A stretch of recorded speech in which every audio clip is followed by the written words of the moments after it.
So for the last session, we have a very interesting topic. It is the dialogue and Vatican II in the East Central European context. We will have three presenters and we will listen to the perspective from Poland, East Germany, Czech and Hungarian.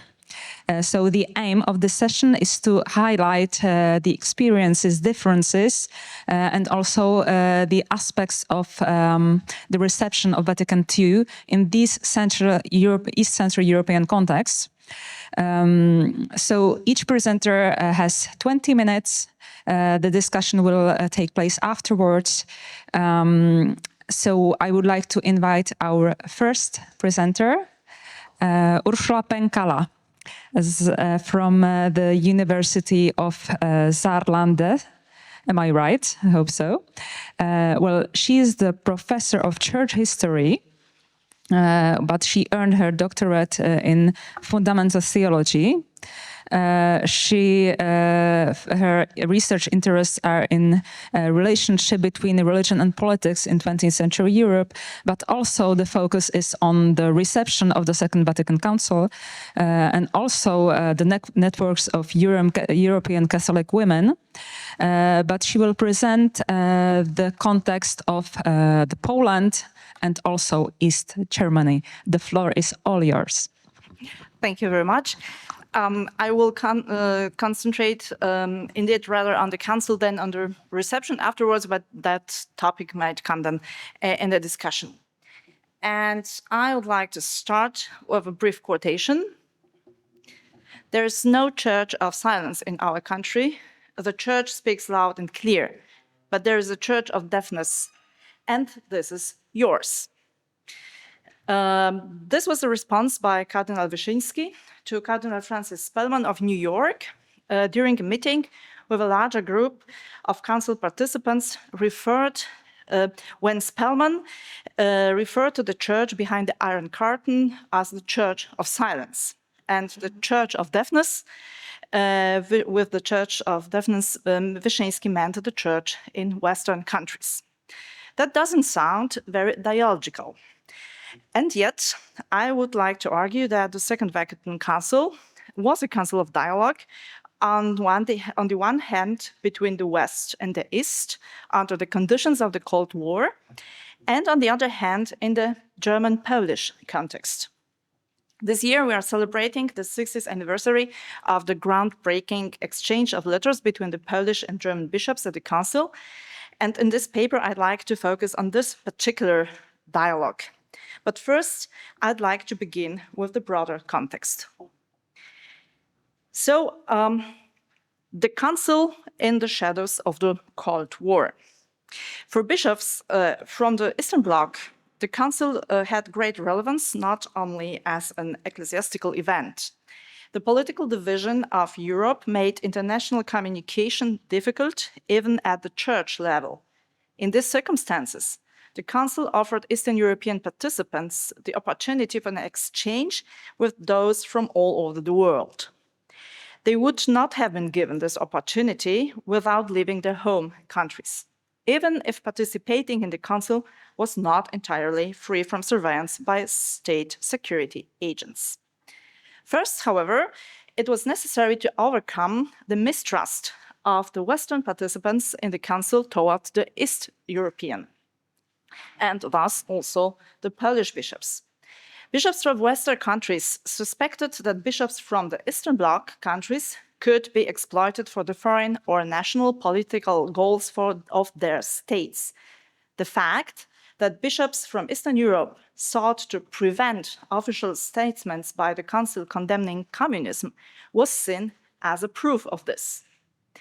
This created the impression, first, that bishops from Eastern Europe were collaborating with the communist regimes in their home countries, and second, that the church in communist countries was not under such oppression after all, since bishops from these countries were able to participate in the council.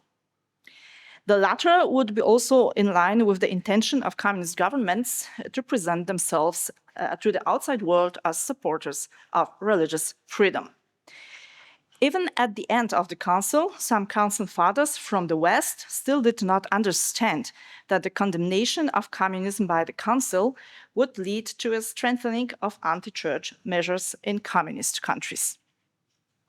However, over the course of the council, the initial reservations and doubts about the Eastern European bishops largely disappeared. The dialogue took place here as a dismantling of prejudices and stereotypes.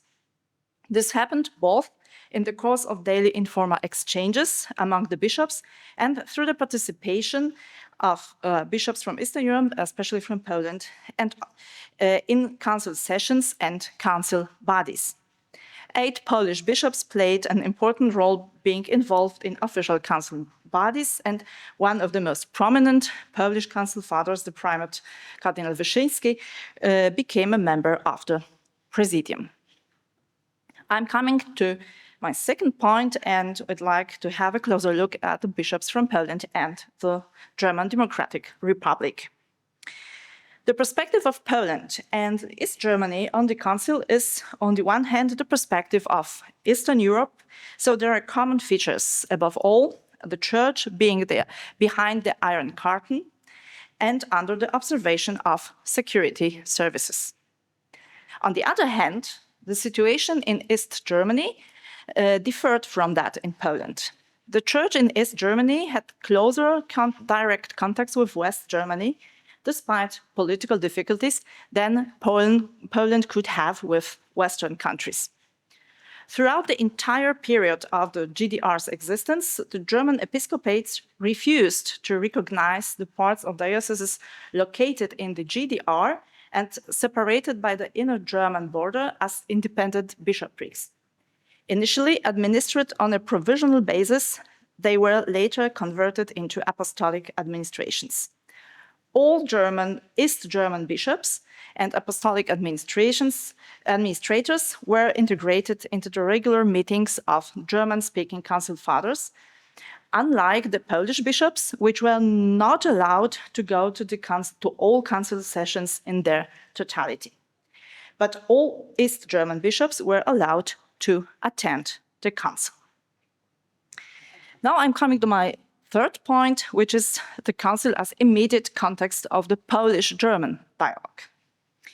For the German and Polish bishops in particular, the council provided a unique context for a new beginning after the two nations' relationship had been ruined by World War II.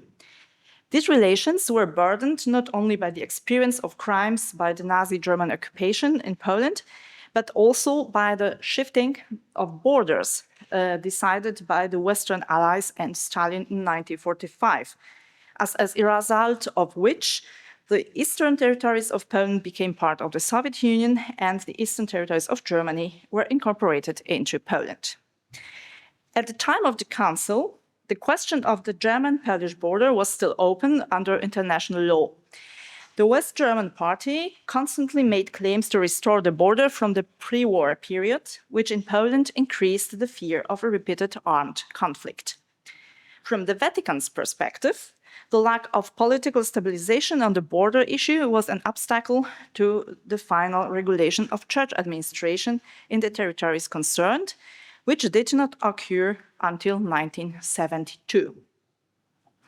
After the trauma of the war and its aftermath, the encounters during the council were for most German and Polish bishops the very first opportunity since the war to meet in person and to confront each other's war experiences, beyond the historical narratives and political claims that publicly dominated in their home countries. In late autumn 1963, the first symbolically very meaningful step on the way of Polish-German rapprochement took place. The German and Polish bishops jointly submitted to the Holy See a request for the beatification of Maximilian Kolbe. The encounters of German and Polish bishops at the council resulted in the remarkable exchange of letters during the last session. First, on November on 18 November 1965, the Polish bishops addressed their German counterparts with a letter of reconciliation.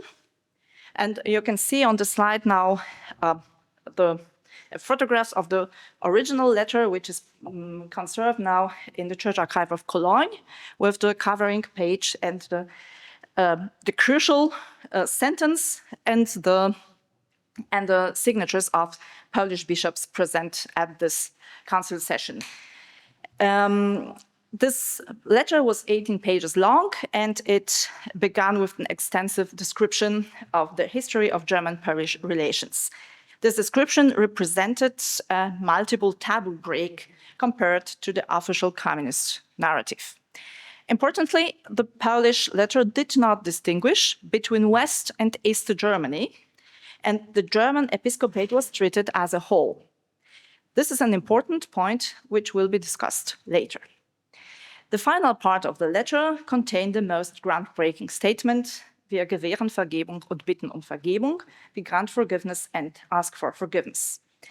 The German bishops responded on 5th December and welcomed the Polish initiative for bilateral reconciliation. The Second Vatican Council provided a stronger theological foundation for the idea of the unity among the nations. According to the Council documents, the Church now saw its own mission as entering into dialogue with the modern world and helping to build the unity of the entire human family. In the German-Polish context, the direct connection between the Council and reconciliation was addressed several times by the bishops themselves. The groundbreaking exchange of letters between the Polish and German bishops did not happen at the Council by accident. The direct circumstances of the exchange were mentioned in both the Polish and German letter.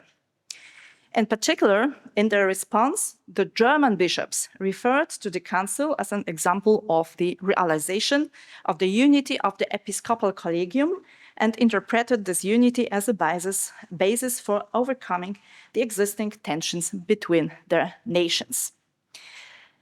While defending themselves against hostile agitation by the communist regime, the Polish bishops explicitly legitimized their gesture of reconciliation with the unique circumstances of the Council and its message of dialogue and peace. According to several statements by prominent Polish bishops from that time, the exchange of the reconciliation letters had taken place in the spirit of the Council. Now I would like to give you a brief glaze behind the scenes of both reconciliation letters with the particular attention to the bishops of GDR in the process of its creation. The Polish message of reconciliation was mainly drafted by Bolesław Kominek. However, the final version was developed in direct dialogue between Polish and German bishops. Kominek consulted Franz Hengsbach from Essen, Otto Spülbeck from Meißen, and Josef Schröffer from Eichstätt on the draft of the letter before the final text was submitted to the entire Polish episcopate for signature and then handed over to the German bishops. Most of the corrections made by the German bishops concern stylistic issues, with only a few little changes relating to historical clarifications, but the core message of the letter remained unchanged and retained the original meaning. Let us now turn to the German response. The initial draft was written by Alfred Bengsch from Berlin, taking into account preliminary considerations by Gerhard Schaffran, auxiliary bishop of Görlitz. Both bishops resided at the time in the GDR. Hengsbach added some stylistic improvements, but without changing the content. In view of the political circumstances, the evolution of the title of the German response appears particularly interesting. What you can see now, those are pictures of the documents from the Diocesan Archive of Görlitz, where from the documents of Gerhard Schaffran, who also preserved this different versions of on the way of the final German response to the Polish letter.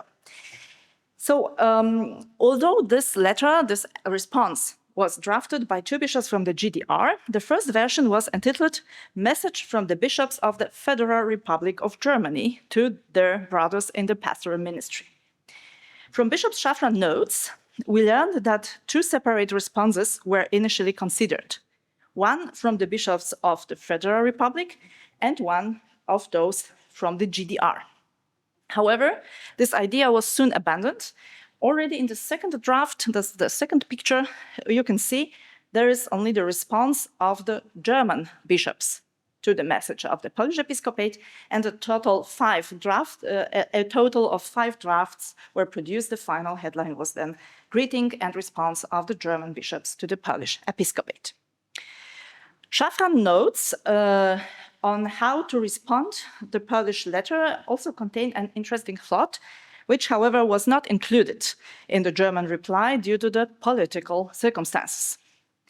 Szafran stated that in his notes that Russia always had an interest in the conflict between the Germans and Poles, and it's because Russia feared the European idea and, in particular, the integration of Poland into Europe. Even today, 60 years later, this observation seems still very accurate. As I mentioned at the beginning, delegations of bishops from communist countries were also under surveillance by the security services of the countries. The Polish state security was already alert in the run-up to the bishop's message of reconciliation. For example, the archives of the Polish Office for Confessional Affairs contain a copy of the letter from Bolesław Kominek to Otto Spülbeck, dated October 27, 1965, which concerns consultations on the Polish message of reconciliation prior to its delivery.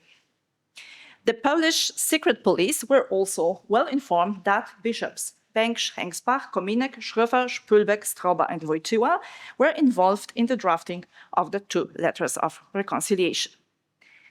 The fact that the Polish bishops addressed the German episcopate without distinguishing between the 2 German states was also noted by the communists.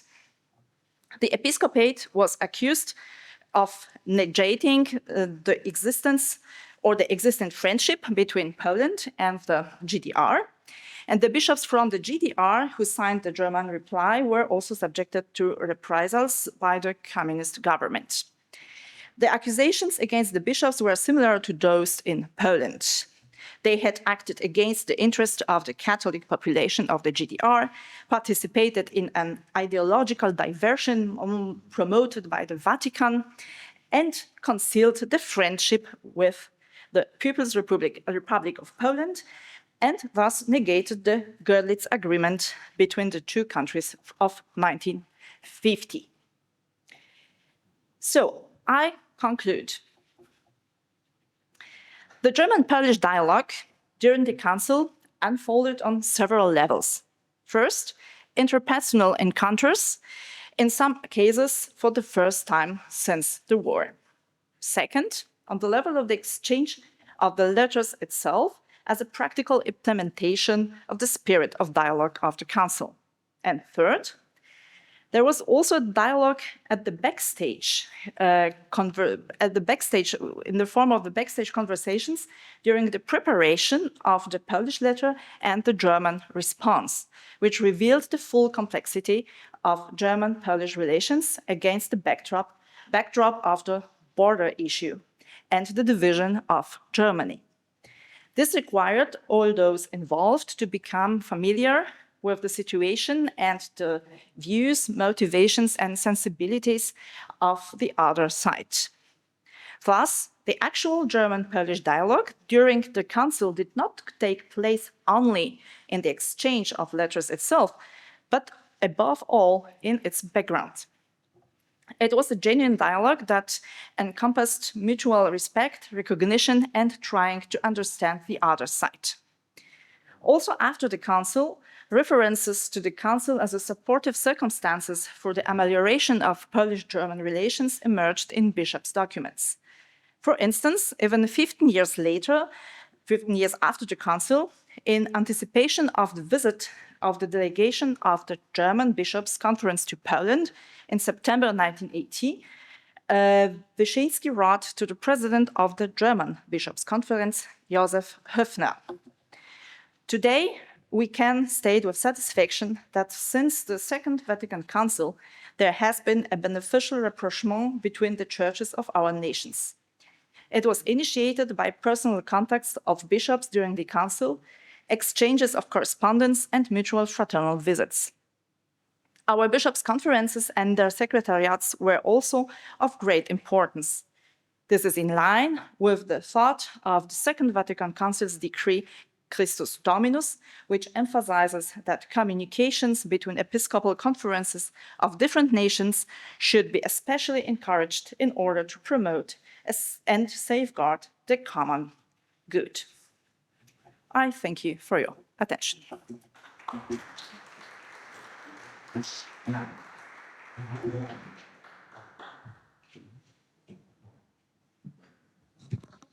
Well, thank you so much for your paper. And I think it is really interesting that it also shows that the personal relations are important and that the dialogue can take place in various settings. I suppose that nobody really expected that this will be one of the outcomes of the council. So thank you very much for your paper. But now I invite Adela Muchowa from Prague. From Protestant Theological Faculty of the Charles University in Prague, in fact. But she graduated from the University of Vienna, am I right? Under the supervision of Paul Zulaner, I think. But her research includes also urban ministry. Her thesis, as far as I know, was on Prague academic parish. So her research interests are quite wide. And she will present the Czech perspective on the Second Vatican Council. The floor is yours. Thank you very much. Thank you for having me. Actually, my field is the pastoral theology, and as Teresa just suggested, I come from the academic parish of Prague with Professor Tomáš Halík. So most of my recent research is actually on his theology and reflection. So today I will also focus a lot on his explanation of the council. So I hope you can hear me well, and I'll try to move this. Right. So mostly the Czech historians and theologians agree that the council's direct impact on the Czech church, which the communist regime had forcibly detached from the global church, was limited. Czech scholarship still needs to discuss the indirect influences. When examining Vatican II and its effect on the church in Czechoslovakia back then, it is essential to consider the social and historical context, as we've heard already. In the 1960s, the country had been under a strong totalitarian regime for about 15 years. This regime promoted an ideology that opposed Christianity and persecuted the Catholic Church, viewing it as a representative of Western powers. Unlike Poland or Hungary, Czechoslovakia had a history of strong anti-clerical sentiments yet before 1948, making it the church's submission to political powers much easier for the communists. The historian Jiří Hanuš outlines 3 different groups of church life in Czechoslovakia, and this is very important for understanding the context. The home official church, the home unofficial church, and the church in exile. The division inside Czechoslovakia was conditioned by reactions to state politics, such as the liquidation of religious orders, religious education, and other policies. So a couple of words to each of these churches. The home official church consisted of clerics and lay people who lived their faith in the regime control realm.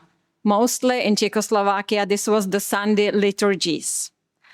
Although some participated in communist organizations or even worked as agents of the communist secret police, this was the case of Pacem in Terris organization, most people avoided confrontation with the authorities.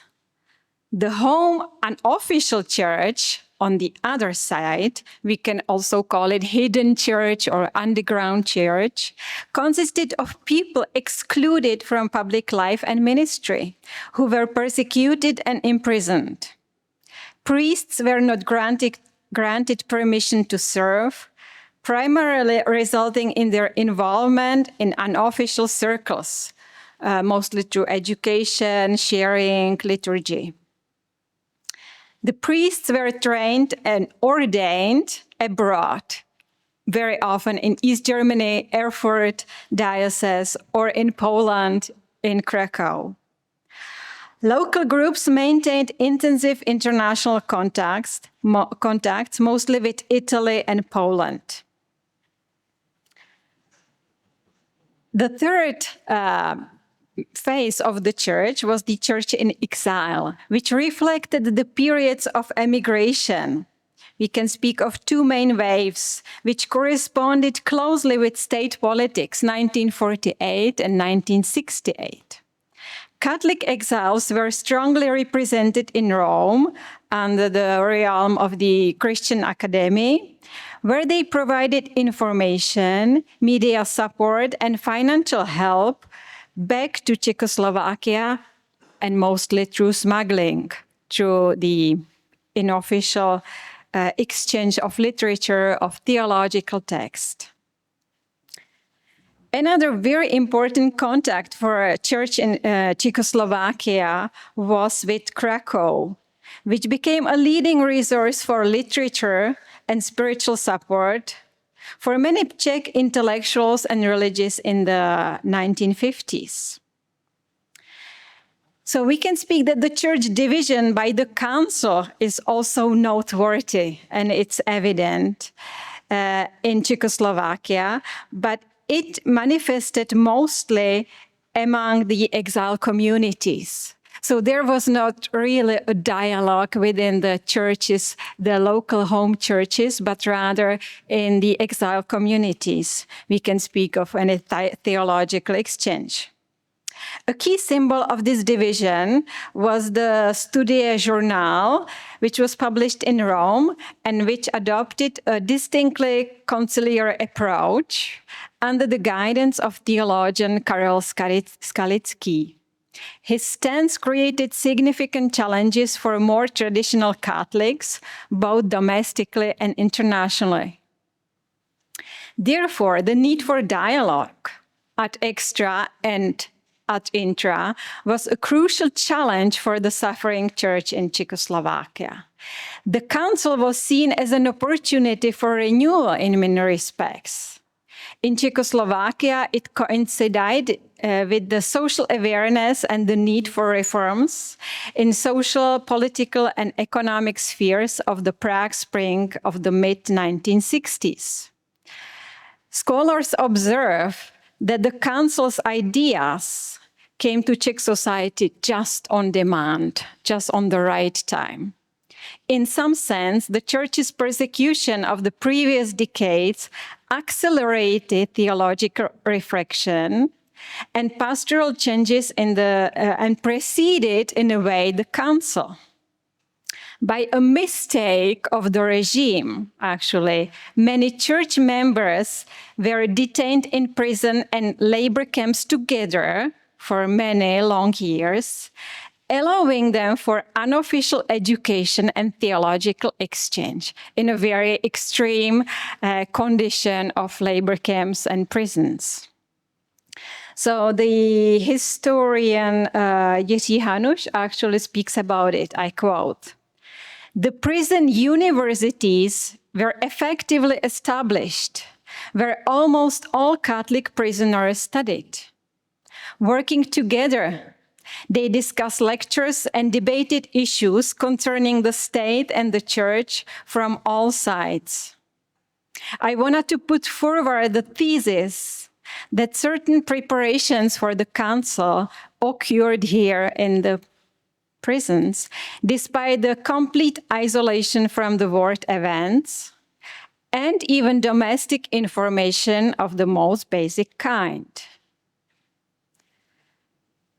So Hanuš concludes that although the council succeeded in transforming the Catholic Church in Czechoslovakia to some extent, the details of the changes still need to be examined and discussed. In my second part, I would like to follow on this historical overview with a book, actually a first book of Tomáš Halík. It was a book published very early after the democratic change in 1989. And Tomáš Halík received his theological education and pastoral training from key Czech post-conciliar theologians. So these were Antonín Mandl, Josef Zvěřina, and Otto Mader. And Halík conducted in the early 90s a profound research of this journal from Rome, this Studie journal, to explore Czech theology after the Vatican II. So his book, which is called the Víra and a Cultura, Faith and Culture, addressed the ad extra dialogue, developing themes of European culture, social problems of scientific and technological civilization, confrontation between Christianity and Marxism and communism, secularization, and Czech historical reflection. My following reflection applies to Halík's general understanding of culture as locus theologicus, as Gaudium et Spes proposes. So the Halík's issues tackled in the early 1990s remain very relevant today as the Catholic Church continues a synodality process. What I just develop in my paper later, hopefully for the journal, is to see the difference between the Halík's text 30 years ago and those of today speaking on the synodality. There is a striking consistency and integrity.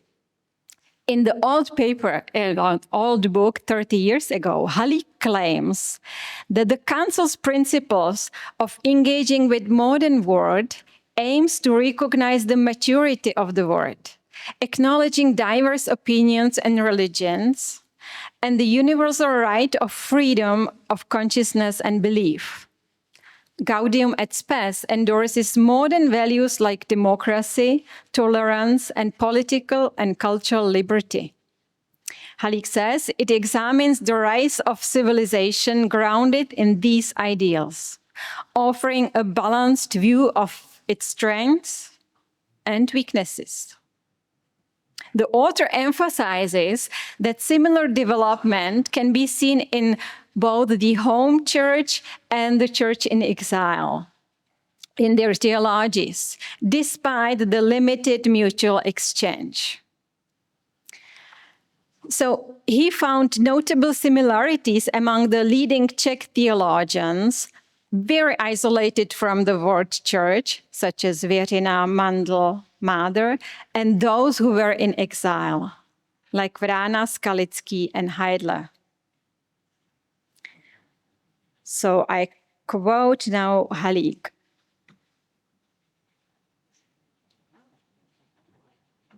The development of a dialogical relationship between faith and culture arises in the persecuted church primarily through reflections on its own historical experiences. Openness to dialogue is born in the midst and hearts of theologians and believers who bear the cross of severe persecution and live in a church deprived of many external supports. This persecuted church doesn't succumb to a ghetto mentality, but on the contrary, it largely rids itself of the remnants of this former mentality. It enters dialogue with other spiritual and intellectual currents in society, especially with those representatives and those advocates who are also persecuted by totalitarian power and long for truth and freedom. End of quote. Halík reminds us, 30 years ago, that this dialogue originated in prisons, labor camps, factories, and workplaces where priests, often secretly ordained or deprived of state approval, and as well as lay people who lead convincing Christian lives. They encountered Christians of other denominations and even communists caught up in the regime they helped establish during purges. So actually in the prisons, they meet the representatives of the churches, but also of the communist regime of the previous decades. After 1968, the dialogue persisted through unofficial lectures, samizdat publications, and organizations like Charter 77, growing in strength until the November 1989 events. Halík argues that some Catholics saw the Church's challenges as an opportunity for internal transformation. They interpreted persecution as a means of refining the Church, similarly to Old Testament prophets. Priests in communist prisons viewed their suffering as a form of atonement, hoping for a simpler, more honest church, grounded in its spiritual core, rather than its past institutional forms. So I would conclude maybe here by saying that dialogue in Halík's work is not degraded to a mere conversation or argumentative exchange. For him, dialogue is a lifestyle. It's above all openness to plurality, diversity, and otherness. It is a sincere and respectful curiosity about others' experiences and reflection. Although the classical notion of dialogue presumes mutual consultation among two or more partners, Halík often leads dialogue without a partner by posing a challenging or reflective question. And his questions, as many know, resemble a literary genre, exchange with a fictional character, when words, images, and symbols are somewhat incarnated in public space for those who have the ear to hear. And this is also maybe a hint, a tip for further reading. Halík's very last recent book, which has not been yet translated to other languages, it is called the Letters to the Pope. And it also bears a very similar genre of the fictional dialogue with the potential Pope of the future, how to think about the Church of the future. Thank you very much.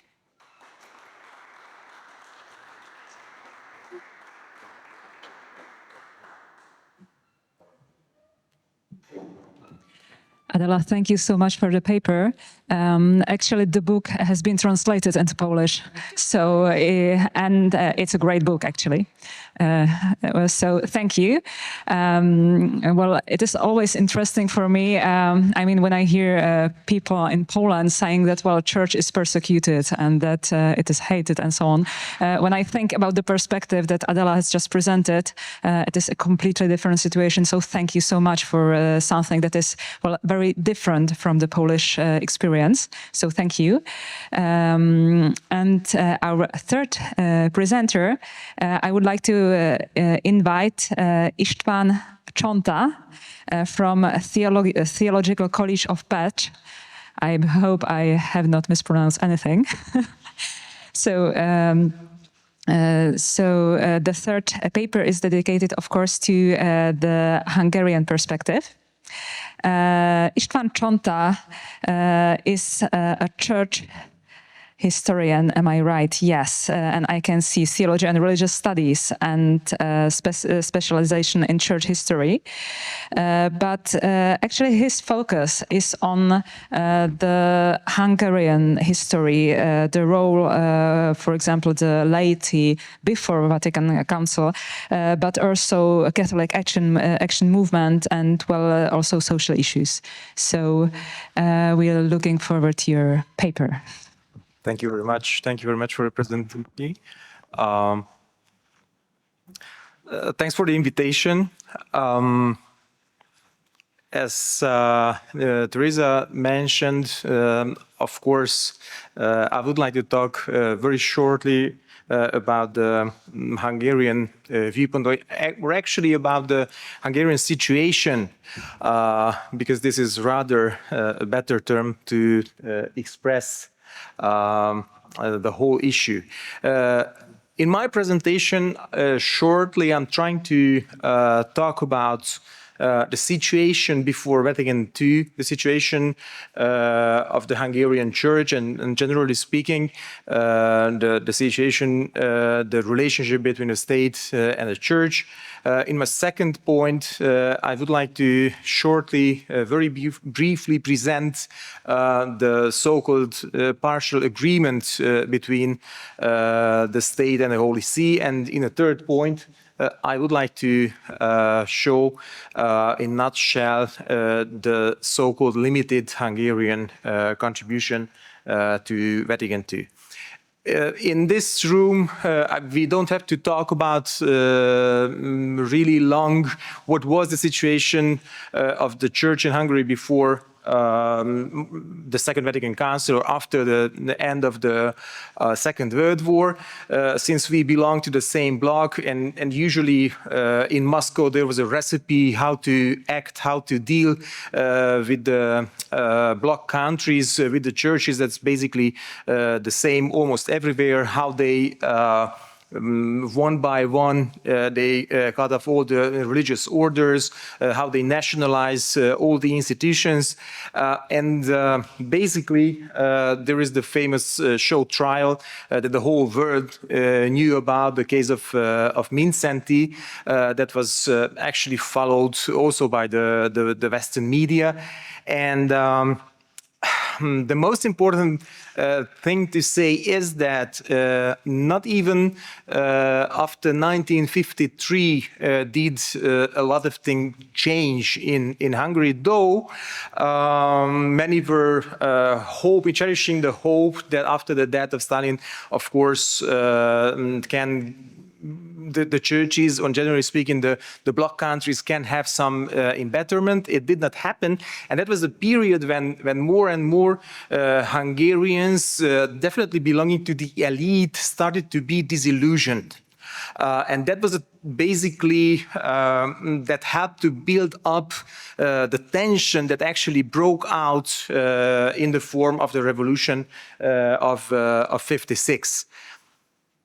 And I usually pose the question to myself too, whether the revolution was a turning point, and if it was a turning point, then how much it was a turning point for the communist leaders or for the Catholic Church in Hungary. We have to say that, of course, it was a turning point, because the country had to see that the Western powers don't want to change the borders and don't want to risk of breaking out the Third World War. So the result, actually the outcome of the revolution, that was quite not predictable, but basically at some extent predictable for those on the Western side, because as we all know, the Red Army entered the country, invaded the country only when they received the green light from the US, when the United States declared that they don't want to interfere, they don't want to protect Hungary. Then the Red Army invaded, and the revolution was suppressed. Of course, the result is there that about 200,000 people left the country, which was an enormous loss for the next generations, because many among the refugees were, of course, belonged usually to the intelligentsia. And as a turning point, we have to understand two basic things. The Communist Party was quite confident that they can dissolve all the churches very fast.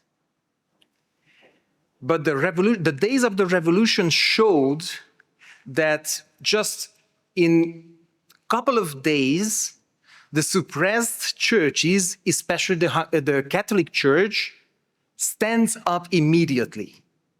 Because the prisoners were released from the prisons, the most prominent, of course, Vincenti, and in remarkably short time, everything stood back. They invested, the communists invested enormous time, enormous energies and sources to destroy the church. And during the days of the revolution, they had to see that all this was for vain, because the church reburns, resurrects in just a couple of days.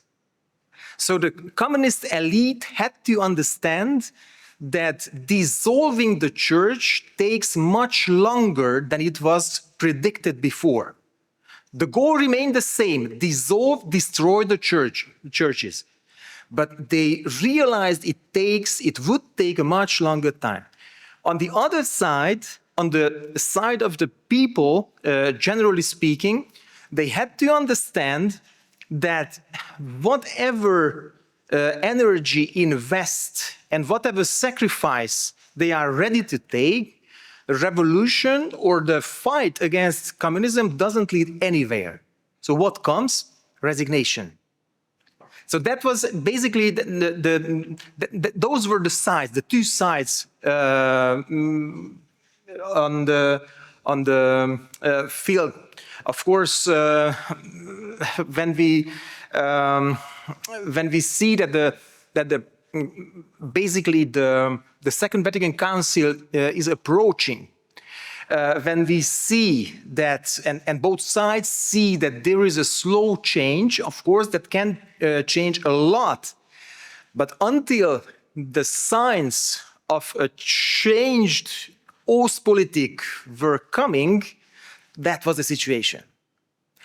And of course, we all know that in the beginning, Moscow did not know whether to, generally speaking, let the bishops, or who would be those whom they should leave, whether they should give to the different Eastern European countries the freedom to choose whether they let the bishops go or not. So it was not so univocal as it was thought in the beginning. But basically, when there was this change in the Ostpolitik, as we maybe the majority of you know that during Pius XII, of course, it was forbidden to have any kind of contact, even to initiate any kind of contact, because they said it's not possible to discuss anything, any church issues with the communists. As Pius XII died, and as John XXIII became the Pope, well, a slightly changed approach appeared, and this changed approach started to have some results, because basically the possibility of the Second Vatican Council was presented as a good opportunity for both sides, both for the communist regime, the communist elite in Hungary, and also especially for the Holy See, because the situation in Hungary was and started to be quite bad in terms of the hierarchy, because the bishops started to die, and since there was no agreement between the communist Hungary and the Holy See, it was not possible to nominate new bishops. and there was a pressure on both sides. But as the Second Vatican Council was approaching, it was a big question what to do with the whole situation. And as you see in the very beginning, it was not the local Communist Party wanted to present the Second Vatican Council as something negative. They wanted to cause as much damage as possible for those following some small particles of the news, getting some remnants, crumbles, what's going on, what's happening in the West, in the Vatican. And that's one of the reasons the secret agency, the state secret, what is this in English? Yes, the Secret Service, thank you, decided to present the whole Second Vatican Council as something negative, of course, because they were afraid of having a condemnation that comes from the Vatican, having the condemnation of the communism.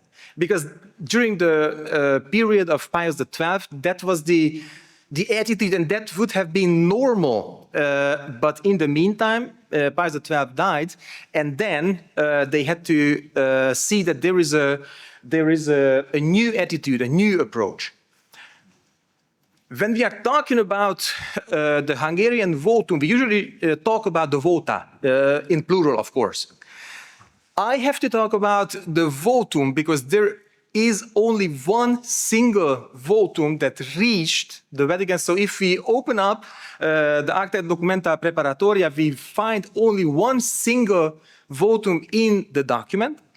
And of course, the bishops, when they started to receive their invitation to the Vatican Council, they did not know what to do. Of course, they knew that there was a chance that none of their letters arrives to Rome because the Secret Service blocks. But there was a huge process when they started to prepare their own votum. They were thinking about whether they should write one together, because this happened also in other countries, that different bishops just sat together and wrote a common vota, both in Germany and France and so on. But there was one exception. There was one exception. The exception was the bishop of Székesfehérvár, Bishop Soy, who was quite decided. He finds the way to reach Rome. And he wrote his own votum and smuggled through Wien. And of course, once it reached Wien, it was sure that it would arrive in Rome. And I just took a picture of Soy's votum, the only one, as I said, that reached basically Rome. But there was this document here, just to prove that in the beginning it was not sure. The Secret Service was not sure what to do and how to react. There is an invitation received from Rome, taken by the Secret Service, of course. And this was basically sent to Grósz, to the Bishop of Kalocsa, translated to Hungarian. And since there was no univocal advice or answer from Moscow what to do now, how to react in this case as the bishops are receiving the invitations, one of the agents of the Secret Service just wrote here, as you see on the blue pen and the edge at the end of the page, that we should not answer, no answer could be given to this invitation, either positive or negative. Nothing. So that was the very beginning. They didn't know how to react, and they tried to block everything, any connection, of course, between the bishops of Hungary and the Holy See. And I just wanted to underline, Schwoy was anyway quite confident he won't be someone allowed to go to the Second Vatican Council. And his age also had a role in reacting like this because he was 80 plus. And his name is almost everywhere is mentioned in the documents that one of the most reactionist, one of the most against the system. So he was playing with clean cards. And that was one of the reasons he was not waiting for anything, for any decision that the bishops could have decided whether they send, on which way they fight. No, he just smuggled his own votum to Rome. We also have to say a couple of words about this so-called partial agreement, because this is not so well known that during the Second Vatican Council, that was a period when we still don't know very clearly why, but Moscow tried to have a guinea pig, tried to have a country that would be good for testing, like having some official contact with the Holy See and a certain bloc country. And Hungary was chosen for this. We still don't know very clearly why. In the heads, also the Czechoslovakia was present like a possible country where they could have such an agreement, because Moscow wanted to see whether such an agreement is a possibility for a country from the Eastern Bloc to break out of this totally closed position, a position that is cut off from the West, or maybe if we just give an opportunity to an Eastern European country to have a connection, then it could break out the isolation. So that's the reason. And in the beginning, when these negotiations started between the Holy See and Hungary, and especially because Hungary was among the most isolated bloc countries because of what's happened after the revolution, Hungary looked as a good country to test, to see what's going to happen if they let the bishops go. Of course, if there is kind of an agreement behind. Of course, there was the new direction coming more and more visible, the direction of, let's say, more ready or more open to negotiate, and the name of Casaroli was actually one of the key a key figure. Basically, there were three official negotiations. One in 63 and two in 64, and as a result, the agreement was born in 15 September 64. There was a partial agreement because there were only very few questions where they were able to have kind of a result, and there were still many questions that remained open, and that's one of the reasons it is called partial agreement. The nomination of bishops was one of the most important for the Vatican. And as we will see, of course, this can be criticized, but it's quite visible for the administration of the sacraments, willy-nilly, we need the bishops. And in several dioceses, there were already no bishops. They died, they were imprisoned, they were not allowed to act openly, so new bishops were needed, which was absolutely impossible during the reign of Pius XII. And, well, the historians say today that the negotiations happened in a very disadvantageous situation if we see the whole thing from the side of the Vatican, simply because the Hungarian communist regime already at the moment when the whole process officially started and when the Holy See accepted the Hungarian regime as equal, like politically or according to the international norms, sitting down to mitigate the conditions, that was the moment when the Hungarian regime's elite already won what they wanted. For the Hungarian church, the most important points about discussion just started to come. But the regime already at the very first moment had already reached the point where they wanted to arrive. They were recognized officially. So this was the first sign of breaking out the international isolation.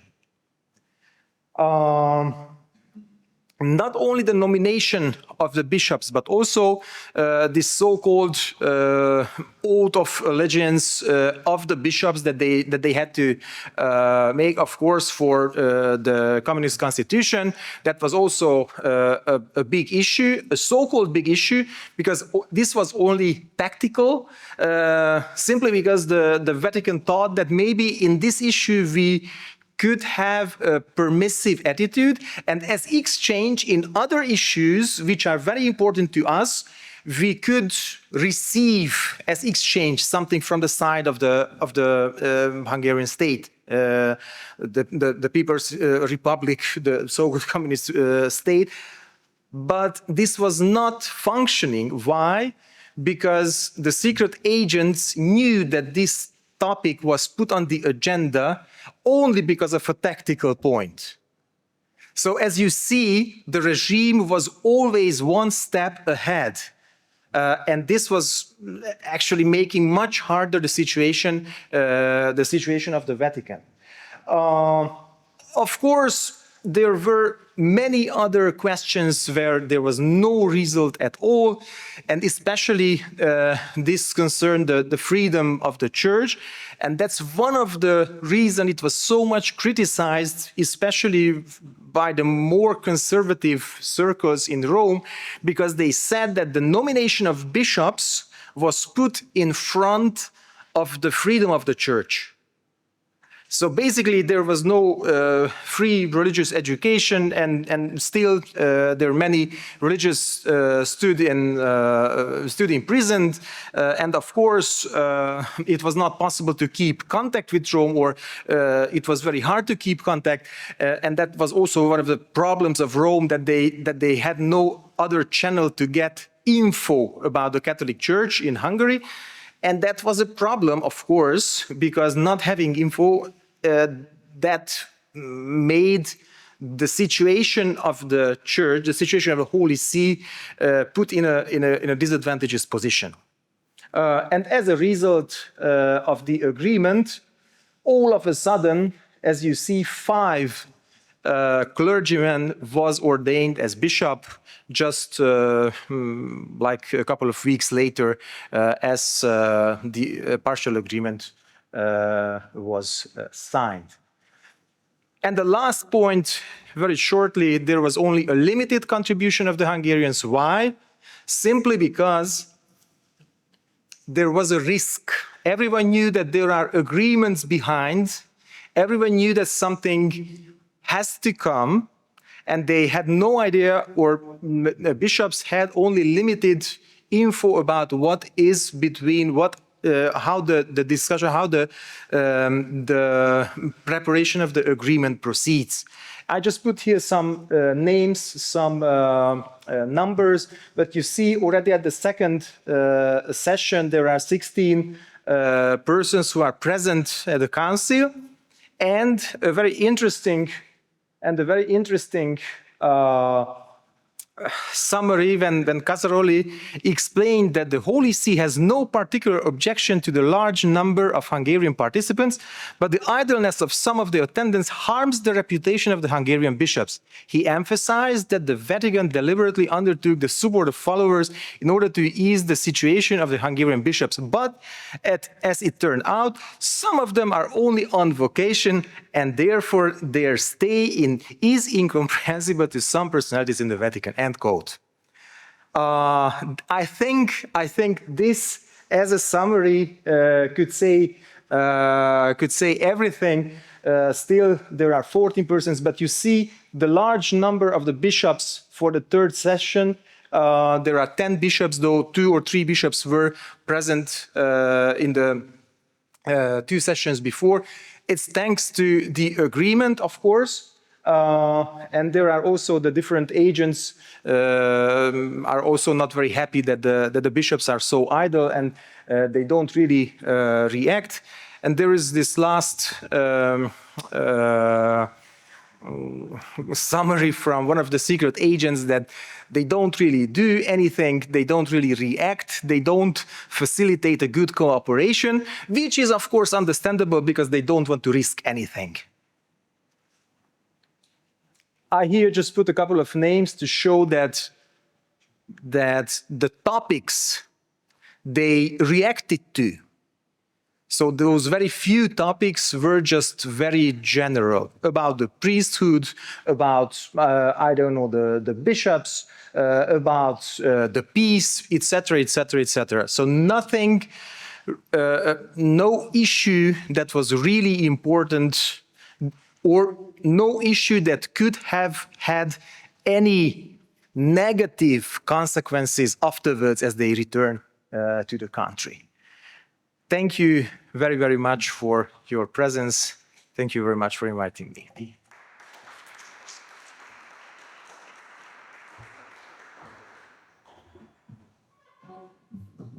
Well, thank you so much. Listening to the histories of the political place, I mean, it's better than crime fiction sometimes. But now we have time for discussion. We still have time for discussion. So I would like to invite all 3 participants here to the stage. So now we have some time to ask our questions.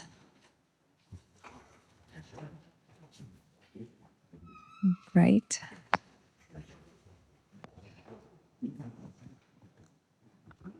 Okay, I will try to use this microphone. Maybe it works. So, of course, I invite the questions from the audience, but of course, I encourage the presenters to ask each other. It's also possible because I mean the perspectives are really interesting, and I'm also interested in the interaction among the particular perspectives. So, do we have any questions? Yes.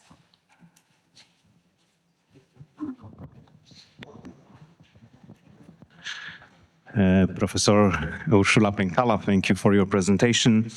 Thank you for reminding the significance of this letter of Polish bishops to German episcopate. Now it's 60th anniversary of this event, and in Polish press we also see some comments and some interpretations and misinterpretations of this fact.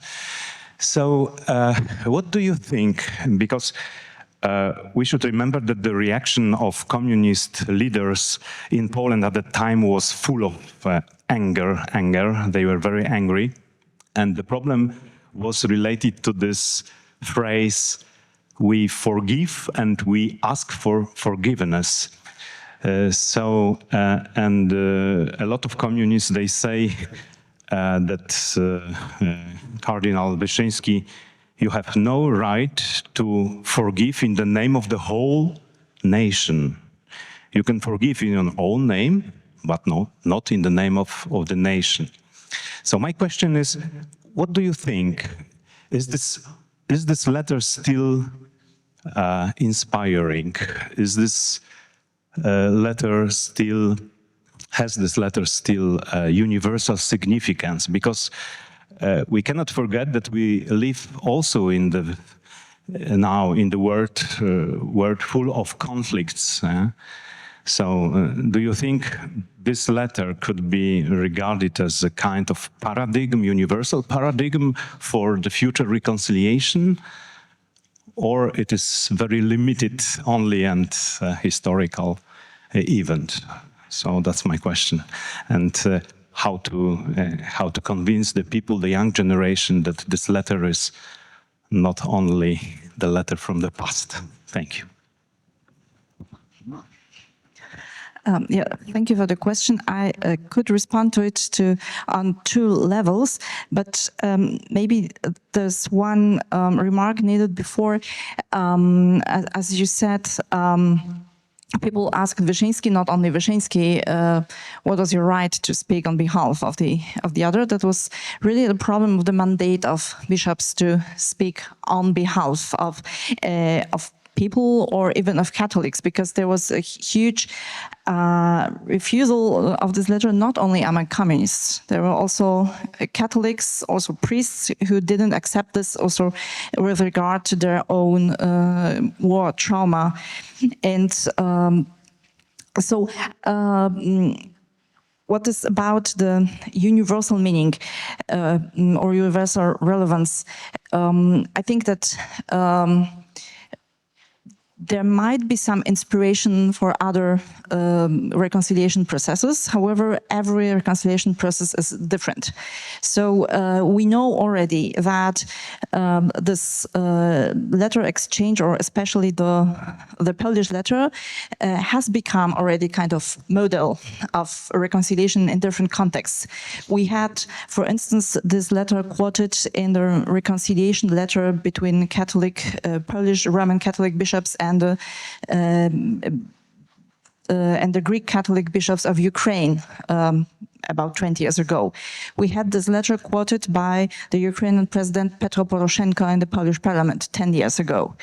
And we know that this letter, or in general the German-Polish reconciliation, is regarded as a kind of model in Japan and Korea, especially in South Korea.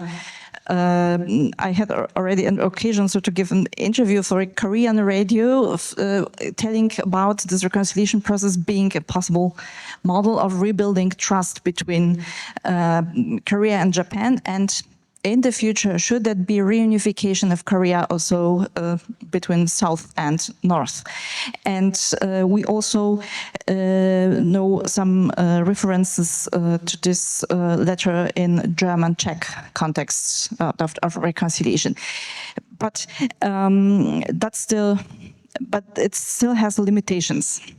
But the other aspect, very briefly, for how can be inspiring, I recently wrote a brief article on the mandate and what does it mean to take over responsibility for the wrongdoings which happened in the past, and that the most actors of the German-Polish reconciliation, also from the German part, were people who are not guilty themselves.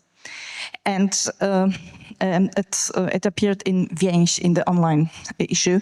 And my own the parish priest here from Kraków, who read this article and who is also involved in the pastoral care for people who have been abused sexually by church ministers. He said, it would be very inspiring, this question of mandate and taking the responsibility also in the context of sexual abuse, especially when we see clergy who doesn't want to contribute to the foundation of Saint Joseph, which is founded by the Polish episcopate, and episcopate wanted to oblige all priests, for those who come outside from the Polish context, to contribute on a regular basis to this foundation. And it was kind of resistance, quite strong resistance by priests to do it with the saying, but we are not guilty. Why should we pay for the sins of the others? And so the comment of my parish priest was, that would be an argument, just as taking responsibility for wrongdoings which are not mine. That's also part of reconciliation. So that's inspiration, which is completely different from the international context, but that might be the way to read this letter in the new light today. Okay, thank you. Another question. Peter Mucha from New York University, Prague. Thank you very much for this wonderful mosaic of different perspectives from like Central European countries. And when you were speaking, the question came to my mind, if we observe today, like the European continent, we can see the rise of like traditionalism, radical conservatism, not only in politics, but primarily in the church. And there are voices that even like criticize Second Vatican Council, doubt about it, blaming Second Vatican Council for like liberal spirit and this like poison sort of. And these voices seem to be much stronger in post-communist countries, in like Central Europe, which suffered with communism.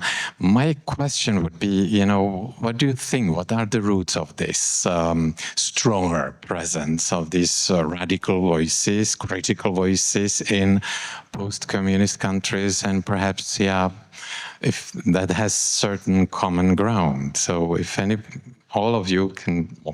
Who wants to react to this question? Okay, who first?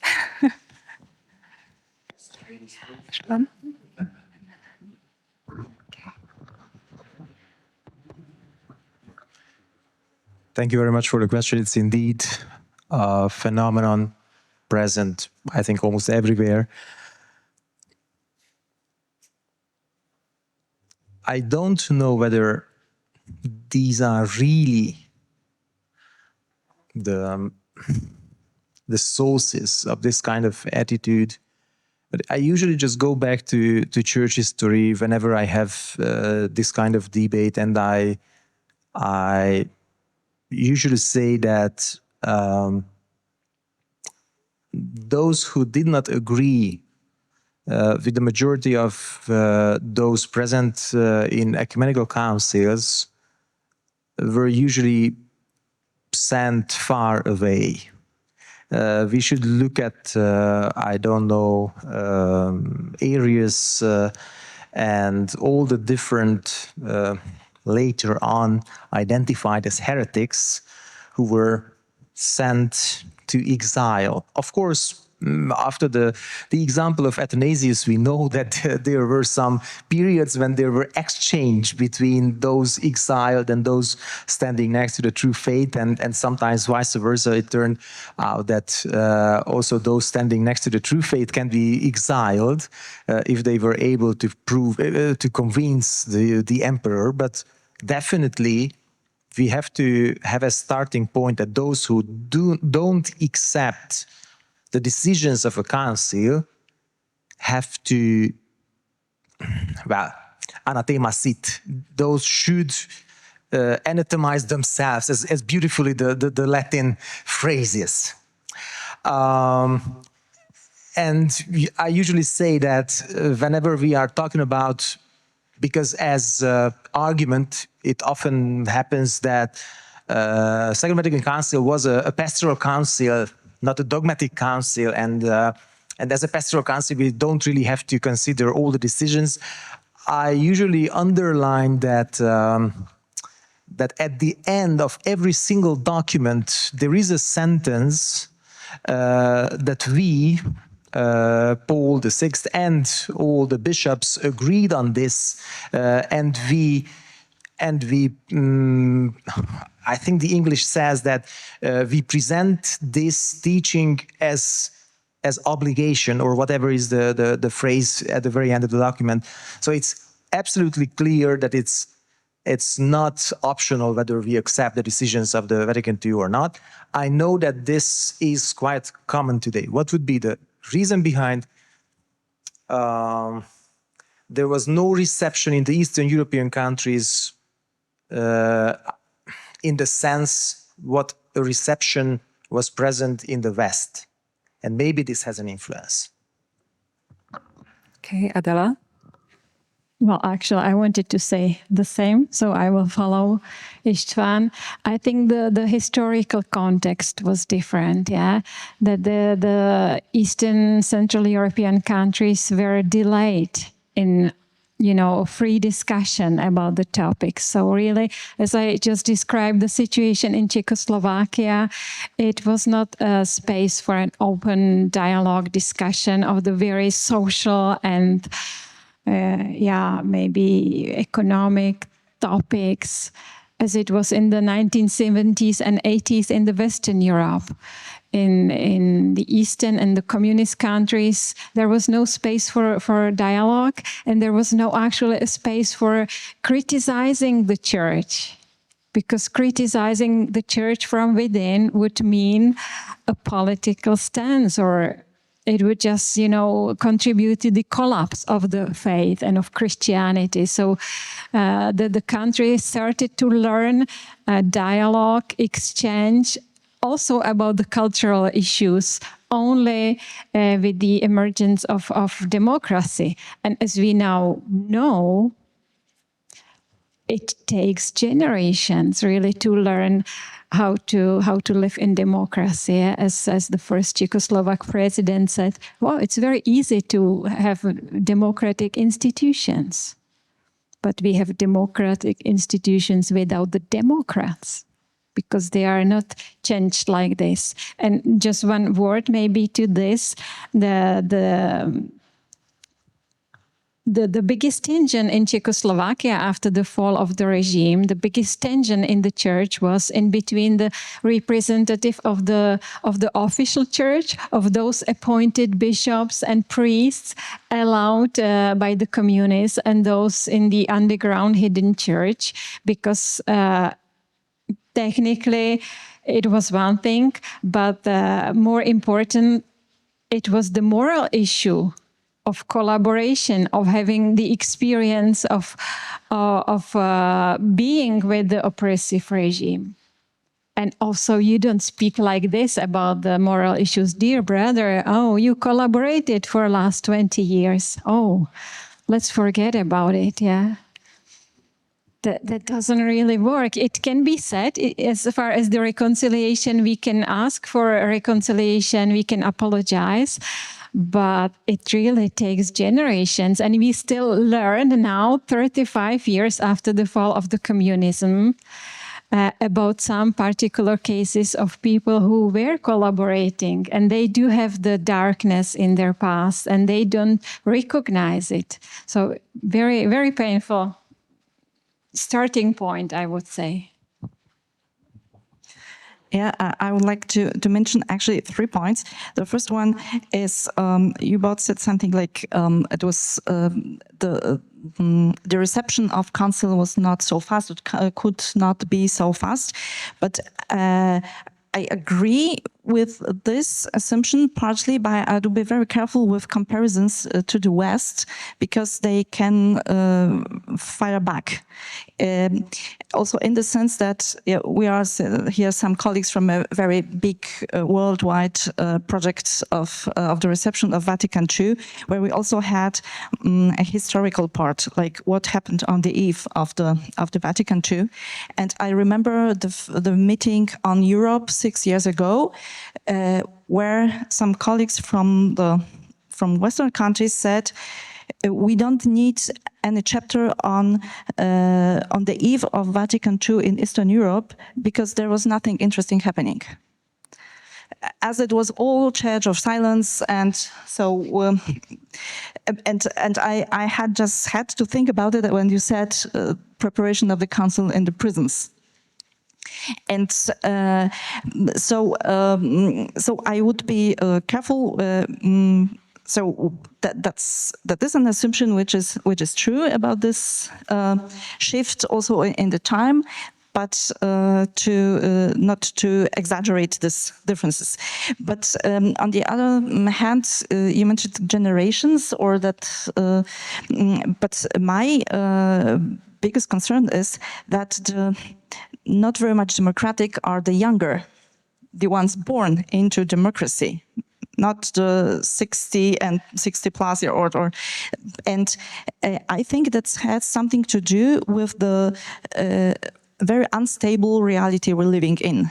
And it is like people seeking for stability, for the traditional role of man and woman, for the traditional religion. I hear from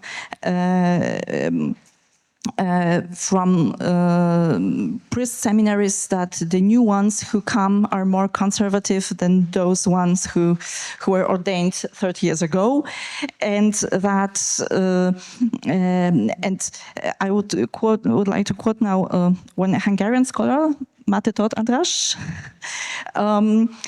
who speaks of a wounded collective identity of people in Eastern Europe, which means that that's the problem for generations, that the experience for the previous generations of constantly being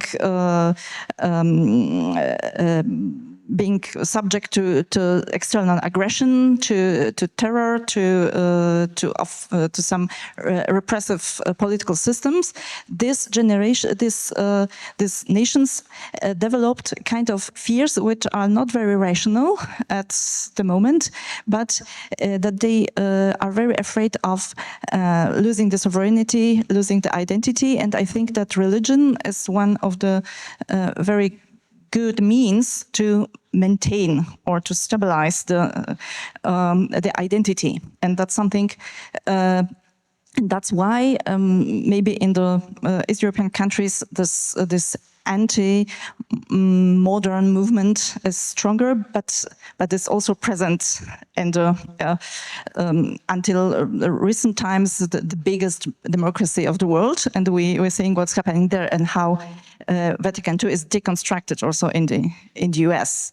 And I think this third and last thought, I think that's quite a paradox, because those people of these movements, of traditional movements who are against Vatican II, actually behave in a way which is very liberal, because they actually now say, we don't listen to the council, we don't listen to the Pope, because the Pope is heretic.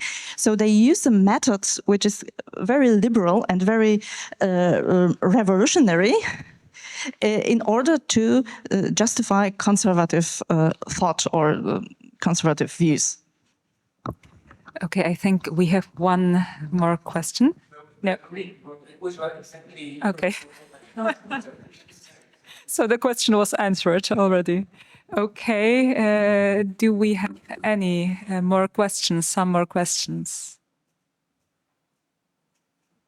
Okay, in that case, I think we can conclude. So thank you very much for your papers and for the discussion. So today, I think we can thank all the presenters. We have listened about the relevance of the Council, about the perspectives, inner and outer perspective, and about the context. So thank you for today. Tomorrow, we will meet at 9 o'clock. Am I right? Yes, 9 o'clock. But this part of the conference will be in Polish. It is easier. It is easy to learn in one night. It's enough. So.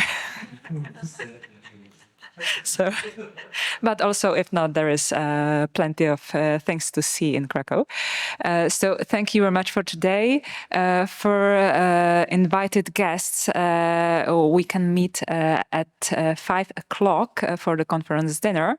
The guests have received the coordinates via email, so I think it will work out. But as far as I know, at the hotel, there is some group meeting at 4:45. 5. So you can join the group. And yes, so Professor Antonia Brzeźny seems to be leading the group. So thank you for today. I hope we will meet tomorrow, and thank you so much.